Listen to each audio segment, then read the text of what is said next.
Okay, we're back with in-depth part 2, details. Okay, again, give me the details, brother. Okay, we have the parts of a paragraph. Again, the topic sentence, that's the top of the bun. The supporting details, tomatoes, lettuce, and meat. Okay, that's your meat and potatoes right there. The body paragraphs. Colorful vocabulary and literary techniques provide the relish, mustard, ketchup. And the concluding sentence is the bottom bun. How can we write detailed sentences? Okay, here's a brief passage just to link what we talked about previously with topic sentences and the main ideas. They're highlighted here. You could take a brief look at this. It's a passage I thought was interesting regarding cell phones and how they were invented. 2003 marked the 30th anniversary of the first public telephone call placed on a portable cellular phone. A fellow by the name of Martin Cooper placed that call on April 3rd, 1973. Okay? Next paragraph down. The topic sentence isn't the first sentence. That's why I wanted to show this. It's a quote where he establishes the tone. People want to talk to other people, not a house or an office or a car. Okay? And then he says, given a choice, people will demand the freedom to communicate wherever they are, unfettered by the infamous copper wire. That's a landline. Okay, so that's the topic sentence. You notice how it's the second the second sentence. That's a little different. Okay, you'll see that in informational texts a fair amount of time, so you have to be careful. Remember, the topic sentence conveys the main idea. So you would have read that paragraph and then gone, okay, this really conveys the main idea. And then we have the last paragraph. You could read this entire thing if you want. Press the space bar on your keyboard or pause by tapping your mobile device or phone. I'll give you a moment to do that now if you want to. Okay. And just to follow up, here's a picture of what a cell phone looked like in the 1980s. It was about the size of a cinder block. It was as heavy as, it was about 10 pounds.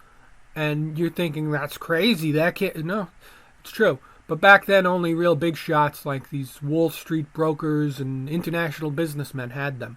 So people didn't have them until the 1990s or early 2000s. That was when they became popular. I got my first flip phone in, I think, 2000, maybe, it might have been 1999 or 2001, but about then, and it was a flip phone. We didn't have smartphones back then. Detailed sentences elaborate on the main idea. They contain facts or opinions. They support the main idea. They're not topic sentences or conclusions. They cannot be irrelevant. Do not put irrelevant information in your detailed sentences. Okay, that's not good writing. They follow logically.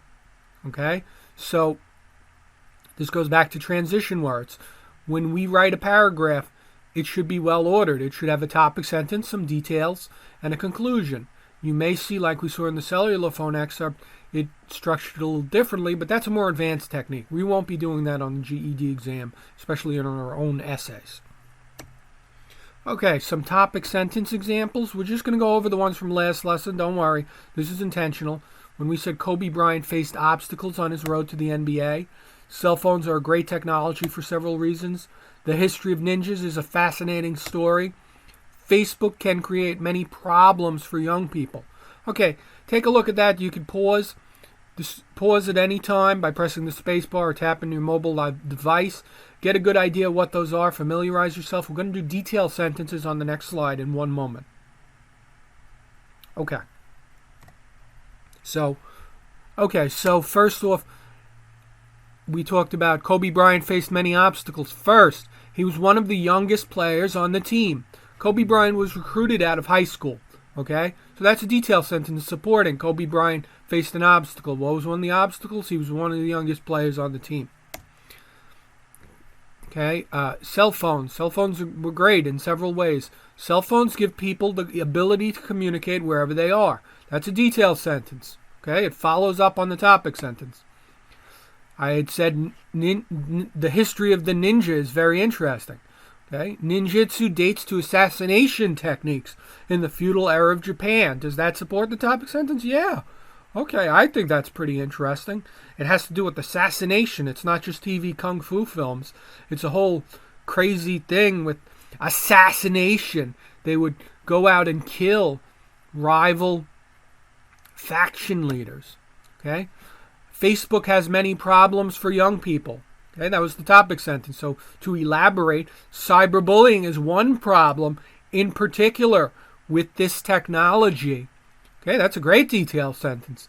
It goes into some details on specifically what problem. Okay, now some of these are fine for a single paragraph, but you may want to extend things further.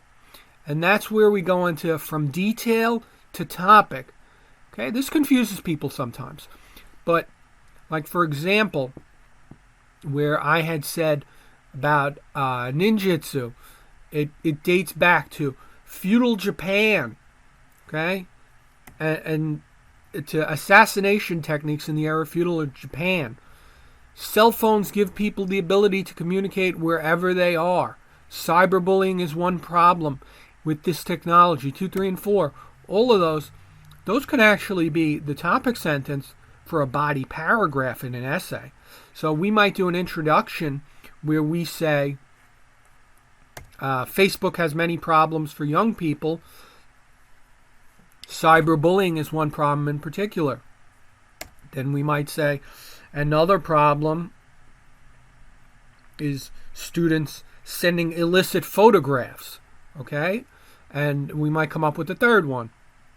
Now, each one of those ideas may form the basis of a body paragraph that's then the topic sentence for that. So we may start a body paragraph after the introduction. Cyberbullying is one problem in particular. Cyberbullying happens all the time.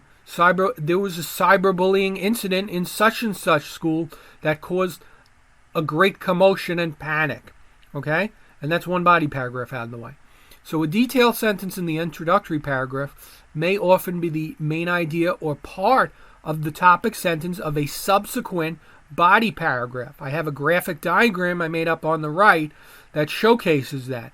So in our introductory paragraph, we have a circle, which is our topic sentence and overall main idea of the entire essay.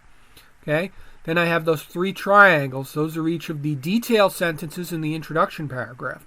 And those detailed sentences turn into the main idea of each one of the body paragraphs, okay, to give support to that overall main idea. And then at the end, it's not shown, but we'd have a concluding paragraph that reinforces the big picture, the main idea, okay? So for an activity or reinforcement, I want you to write a 5-sentence paragraph to support the following topic sentence. This should be easy because we talked about this a bit. Facebook can create many problems for young people. So that's the topic sentence. Write 4 more sentences. Okay? Do that in your notebook or on the Blackboard forum post section for this lesson. Okay. I'll see you next time.